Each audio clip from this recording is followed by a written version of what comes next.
Absolutely. So a polygraph examiner goes to a licensed school that's accredited and affiliated with the American Polygraph Association. That was a 5 month school. There's not very many throughout the entire country. I believe there's less than 20. Polygraph examiners from all over the world go to different schools to obviously learn their craft. During that process, during the schooling, we give up to 100 polygraphs throughout those 5 months. So not only do we learn about the different science and math that goes into the developing of polygraph exams, but we also test each other. So we're constantly testing each other and honing in on our craft to increase our own capabilities as an examiner. Follow up classes we need to do each year. That's an additional 80 hours of schooling every year. Usually they're held throughout the country in different states. And then there's also advanced training that you can go to. There's different levels of polygraph examiners. So I'm at a basic polygraph examiner level. There's tests that are given to sexual predators, that polygraph given to them to constantly check in with them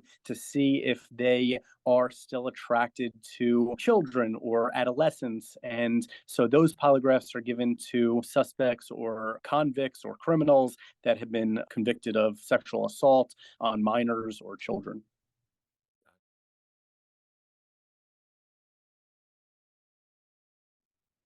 Yeah, so the age range usually you don't want to test people that are too young to understand the implications of a polygraph.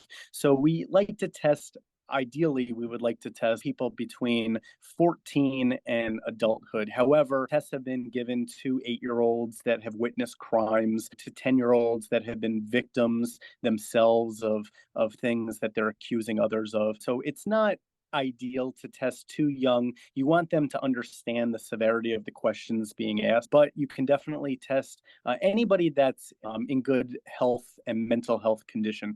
Usually, people that are taking any medications don't aren't ruled out. For instance, we don't like to test pregnant women because their levels are already increased and they tend not to do well on a polygraph. You don't want to test people that have severe heart conditions because obviously under stress they'll tend to react a little differently. But really, we would like to ideally stay between the teenage years and adulthood to test for polygraphs.